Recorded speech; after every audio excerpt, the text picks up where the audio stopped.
Merhabalar Güliz Hanım. Merhaba. Hoş geldiniz. Hoş buldum. Ben mi hoş geldim aslında? Sen de hoş geldin. İkimiz de hoş geldik.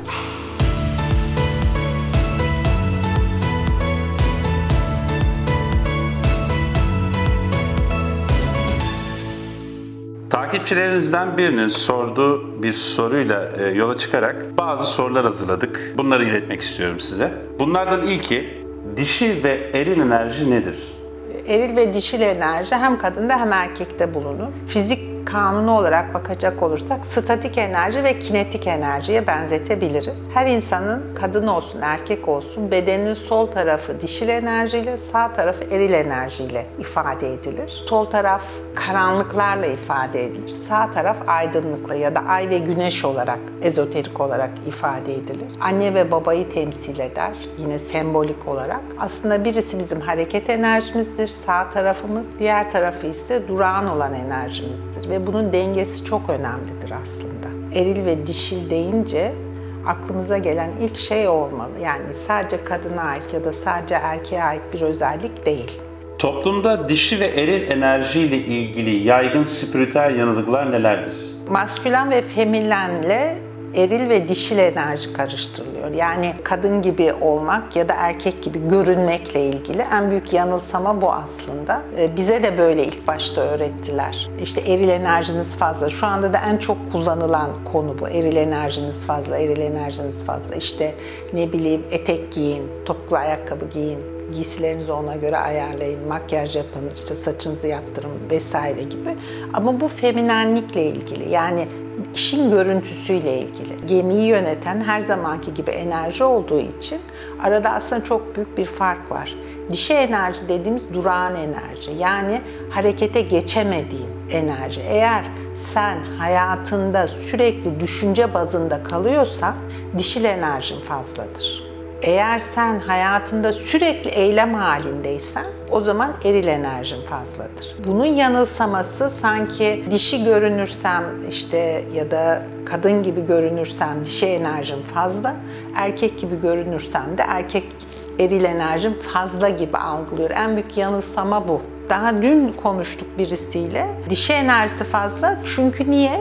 Sadece bütün hayatında her şey düşüncede kalıyor. Bir türlü eyleme hayatına geçiremiyor. Ama ona demişler ki eril enerjim fazla. Halbuki ben diyor artık hani böyle kadın gibi giyinmeye başladım. Daha dikkat ediyorum. İşte yemek yapmaya çalışıyorum. Kadınsal faaliyetler yapmaya çalışıyorum. Ama bu onunla ilgili değil. En tepedeki konu bu. Hayatımızı değiştirip dönüştürmek anlamında. Görüntüye hep takıldığımız için de sıkıntı yaşıyoruz. Ve şunu da söyleyebilirim.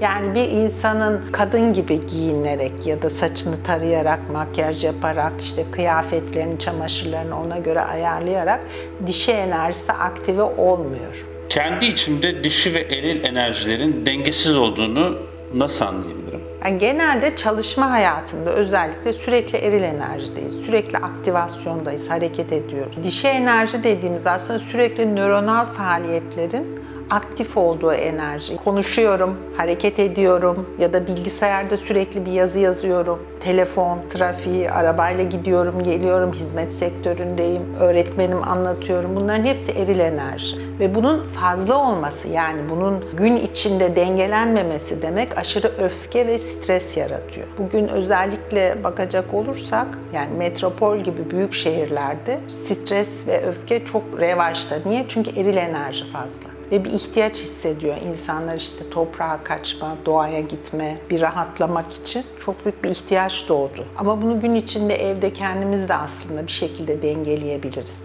Ya da tam tersi, hiç hareket etmek istemiyorsun. Devamlı uyuyorsun, konuşmak istemiyorsun, duygusal olarak mesela birilerinin komutuyla hareket ediyorsun. Kendi fikrin yok. Bunlar da bizi içe dönük depresyon haline getirir. Depresyondaymış gibi hissederiz. Sürekli mutsuzluk vardır. Şikayet etmeyiz, daha çok içsel olarak yaşarız ya da birilerinin emri altında yaşayabiliriz. Biri harekete geçme eylemi olduğu için, öbürü de aslında hani bir komut var, ben hareket edeyim eylemi olduğu için. Eril ve dişil dengesizliği en büyük problem öyle kaynaklanıyor.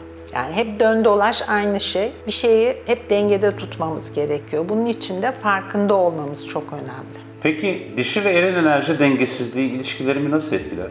aile içinde her şey zaten sistemde bir şekilde dengeleniyor.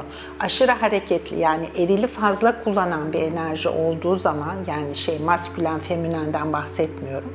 Eril enerjiyi fazla kullanan biri olduğunda aile içinde, yani karar veren, parayı getiren, tüm evin düzeninden sorumlu olan, her şeyi kontrol eden, ister kadın olsun ister erkek olsun, öyle biri olduğunda ve bu alanı çok işgal ettiğinde karşılığında pasif biriyle eşleşir. Sistem aslında bize farkına varmadan o dengeyi sağlıyor. Ama biz şikayet ediyoruz. Hep önümüze böyle insanlar mı çıkıyor, beceriksiz, hiçbir şey yapmayan, ben yapmasam hiçbir şey olmaz gibi. İşte bu eril ve dişil bütün hayatımızın mutluluk dengelerini de bozuyor.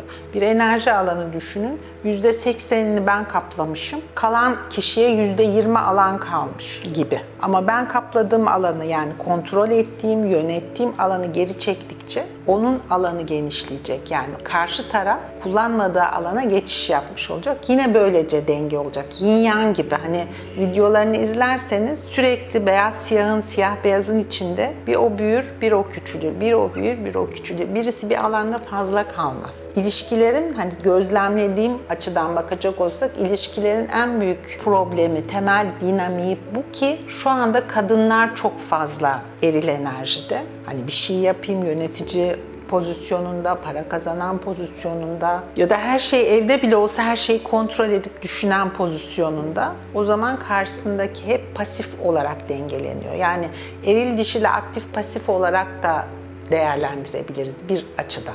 Mesela eski zamanlarda bu meditasyon yapan rahipler günlerce, aylarca hiç kıpırdamadan meditasyon yapıyorlarmış. Sadece duruyorlar ve günlerin nasıl geçtiğini, aç susuz anlamıyorlarmış. Daha sonra kalktıklarında işte bir sürü hastalıklara karşılaşınca, işte kas hastalıkları ya da ne bileyim güçsüzlük, başka türlü fiziksel rahatsızlıklarla karşılaşınca bunun yanlış olduğunu keşfetmişler ve Tai Chi İlk kez böyle doğmuş.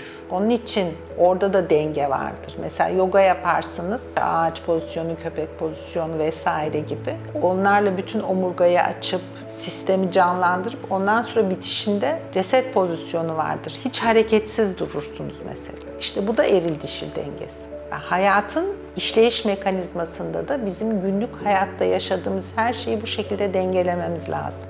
Peki sistem kendini dengeliyorsa bunda bir problem olmamalı diye düşünüyorum. Yoksa bu şekilde dengelenmemeli mi? Hayır, problem şöyle oluyor. Şimdi 100 birim üzerinden düşünecek olursak denge nedir burada? 50-50'dir. Değil mi? Ama ben 80'ini kaplıyorum. O 20'sinde kalıyor. O zaman ne yapmış oluyorum? Ben alanımla her yeri kaplamış oluyorum. Sadece dengelenmek yetmiyor.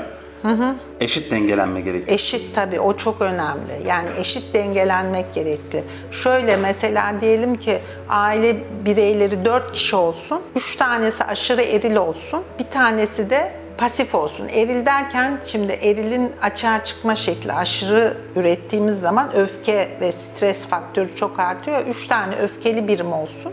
Muhakkak bir tane aşırı huzurlu biriyle dengelenmek zorunda o. Ama ne oluyor? O içinde öfkeyi biriktirmeye başlıyor ve bir yerde patlayacak. Patladığı zaman bir şekilde o döngü kendi içinde sağlıklı bir şekilde ilerlemiyor. Yani birbirini yakıcı bir şekilde ilerliyor. Halbuki biz ne istiyoruz? Yeteri kadar eril, yeteri kadar dişil. Bazen benim geri çekilip düşünmem gerekiyor. Birilerinin benim adıma bir şey yapması gerekiyor. Ya da tam tersi. Bazen benim düşüncelerimi harekete geçirmem gerekiyor. Söylemem gerekiyor. Patlama olmasın diye uğraşıyoruz. İşin özü bu. Dişi enerjiyi ruhsal olarak nasıl uyandırabiliriz? Zaten uyanık kullanmıyoruz. Yani ruhsal olarak uyandığında mesela düşünürken biz dişi enerjideyiz. Sadece düşüncede kalıyor. Mesela filozoflar daha çok dişi enerjide olurlar. Niye? Çünkü düşünürler, sadece düşünürler. Ama kalkıp onu yazdıklarında ya da kalkıp o düşüncelerini eyleme geçirdiklerinde işte eril enerjiye geçtikleri için otomatik denge oluşuyor. Yani hayatına bak.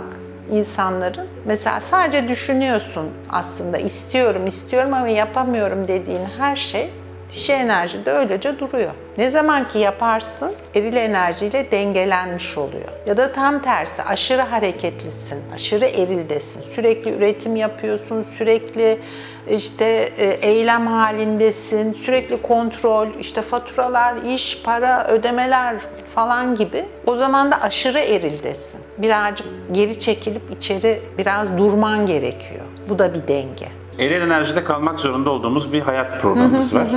Ama bunu da belli bir dengede götürmek istiyoruz ama mecburiyetlerimiz de var. Peki bu eril enerjiyi bazı ruhsal pratiklerle dengeleyebilir miyiz? En azından sonucunu dengeleyebilir miyiz? Tabii ki. Yani durmak mesela, böyle bir meditasyon yapmak ya da bir sürü felsefede mesela bizde de namazdır ama bilinen anlamında değil de oraya durduğun zaman dünyadan kopma hali olarak mı yapıyoruz onu, yoksa gerçekten hani görev gibi mi yapıyoruz? Yoga yapmak ama eylemsel değil de daha çok durarak meditatif yogalar, meditatif hareketler ya da hiçbir şey yapmadan deniz kenarında otur, suyun sesini dinle ya da bir toprağa uzan, hiç hareket etme. Aklına düşünce gelmesin, telefonu kapat.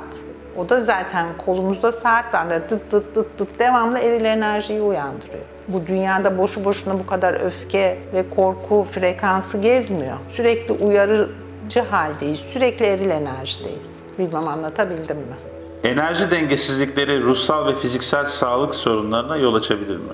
Her şeyin dengesizliği zaten ona sebep oluyor. Evet, enerjiyi kullanma şeklimiz bir takım şeylere sebep olabilir. Yani kendimizi çok yorduğumuz zaman ya belimiz ağrıyor, ya sırtımız ağrıyor, ya kalple ilgili sıkıntı yaşıyoruz, öfkeleniyoruz mesela. Öfke eril enerji. Bir şey yapıyorsun, tansiyonu çıkıyor. Yani fazla dişi enerjide olmak, az evvel de bahsettiğim gibi depresyona sebep oluyor. Yani içe kapanıyorsun çünkü orada hareket enerjisi yok. Daha çok kendi kendine düşünüyorsun, kendin pişiriyorsun, kendin sonuçlara varıyorsun.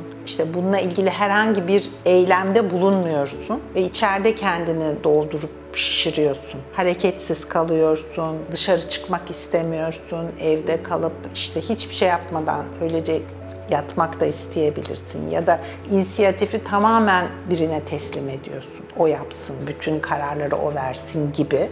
Diğerinde de tam tersi, etrafına zarar veriyorsun. Stres, öfke, aşırı derecede yükselme, fazla konuşma, bağırma vesaire gibi. Bu da etrafındakilere zarar veriyor. Biri kendine, biri etrafına zarar veriyor özetle. Ama sonuçta dönüp dolaşıp dışarıda hiçbir şey yok yine mantığına bakarsak hepsi bize zarar verici şeyler. Sonuçlarında da biliyorsunuz benim bir bölüm hastalık olmadan önce bir duyguydu diye serim var. O seride de anlattığım gibi evet hastalık olmadan önce bir duyguydu. Bu duygu ya fiziksel ya da psikolojik rahatsızlıklara sebep oluyor. Yani enerji kaynaklarını nasıl kullandığımızı biz fark edersek, yani çok oturdun, çok düşündün, hadi kalk Çağatay gibi ya da çok hareket ettin Çağatay, bir dinlen gibi. Yani haftanın 7 günü 24 saat ya da 18 saat çalışmak zorunda mıyız? Değiliz. Şartlar bizi ona itebilir ama aralarda kısa molalar vererek birazcık o dalgaları düzenleyebiliriz. Küçük farkındalıklarla. Mesela bana gelenlere öğlen arası diyorum. Ben çok yoğun çalışıyorum diyor. Ama öğlen arası o zaman kendine bir zaman ayır. 15 dakikaya. 15 dakika sadece hiçbir şey yapmadan, konuşmadan, telefonunu açmadan, hiçbir şey yapmadan öyle dur diyorum. Dur.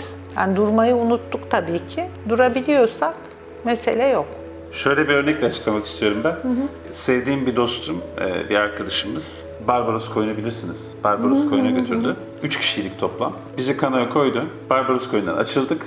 Bizi karadan ulaşımı olmayan küçük böyle sahillere bıraktı, farklı sahillere. Dedi ki yarım saat burada hiçbir şey düşünmeden sadece dalga sesi dinleyin. Bu size çok iyi gelecek, emin olun diye. Şu an anlıyorum sizin anlattıklarınızdan sonra bunun ne kadar aslında ihtiyacımız olan bir şey olduğunu. Bize ısrarla demişti çok iyi gelecek çünkü çok tempomuz yüksekti, yoğun çalışıyorduk. Bize zorla böyle bir mola verdirmişti. Biraz emrivaki yaptı. Hatta başta biraz sinirlendim. Yani başkasının kontrolünde olmaktan bir rahatsızlık duydum ama sonra ne kadar iyi geldiğini anladım. Tabii o kontrolü bırakmak en zor eril enerjide. En çok bizi zorlayan o kontrolü bırakabilmek. Peki dişi ve eril enerjiler çocuk yetiştirmede nasıl bir rol oynar? Aile sistemlerinde eril enerjiyi baba temsil eder. Maddi hayattır. Çünkü baba dışarı gidip işte evin geçimini sağlayan maddi gücü temsil eder. Eril enerji aynı zamanda güç temsilcisidir ve çocuk o güç enerjisini, yani eril enerjiyi babadan alırsa sağlıklı oluyor. Anne ise daha çok merhameti, sevgiyi temsil ettiği için, dişi enerjiyi temsil ettiği için ailede, o da sevgi ve merhameti akıtması lazım. Burada bir yanlış anlaşılma oluyor. Diyorlar ki ben de çalışıyorum. Çalışmakla çalışmamakla ilgisi yok. Yani babanın karar verici mekanizma olması, maddi hayattan getirileri getirip eve bunu aksettirmesi çok önemli. Mesela biz çocukken bir şeyin kararını annem bile verse, tabii ben bunu büyük olduktan sonra anladım, hep babana soralım derlerdi. Şimdi öyle bir şey yok. Aslında enerjiyi doğru kanalize etmenin farkına varmadan edindikleri bir yolmuş. Yani babam karar veriyor zannederdim. Halbuki sonra büyüdükten sonra öğrendim ki annemin kararlarıymış çoğu. Hani çocuklara böyle dedik gibi. Tabii babamın da karar verdiği durumlar oluyordu ama genel olarak öyleydi. Karar veren mekanizma eril mekanizmasıdır. Evdeki gücün temsili eril enerjisi baba olmalıdır ki doğru enerjiler alınsın. Hani şimdi sistem çok değişti.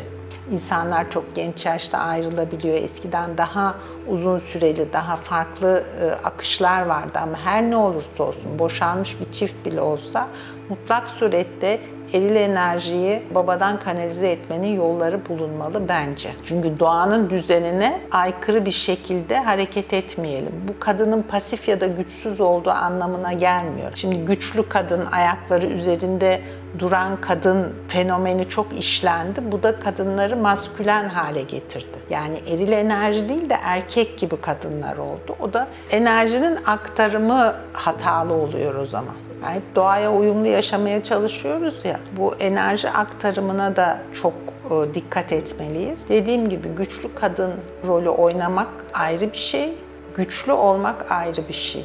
Muhakkak ki çocuğun doğru yerden alması gerekiyor enerjiyi. O zaman doğasına daha uygun kaynaktan beslenmiş olacak aslında. Dişi ve eril enerjilerin dengesi sanatsal yaratıcılığı nasıl etkiler? Dişi enerji yaratıcılıktır aslında ve işte düşünerek, hayal ederek bir şeyler yaratırsın. Daha çok içsel bağlantıyı, iç kaynaklarını kullanıp yaratıcılığını arttırmak için çok önemli bir kaynak dişi enerji. Ama bunu sen yarattığın, yaratıcı olarak hayal ettiğin, ürettiğin ürünü bir de bu dünyaya aktarman gerekiyor. İşte o aktarma bölümünde denge gerekiyor. Sadece hayal et, bir resim yaptığını, bir müzik kulağında hayal olsun ya da şarkı sözü diyelim. Gel gelelim bunu yazmıyorsun, çizmiyorsun. O zaman dişi enerjide kalıyor gibi düşünelim. Sorularımıza verdiğiniz yanıtlar için çok teşekkür ederiz. Ben teşekkür ederim. Birazcık da olsa bir aydınlattıysam ne mutlu. Yeni videolarımdan haberdar olmak için abone olmayı ve bildirimleri açmayı unutmayın. Videomu beğenmeniz ve yorum yaparak düşüncelerinizi benimle paylaşmanız çok değerli. Desteklerinizi bekliyorum.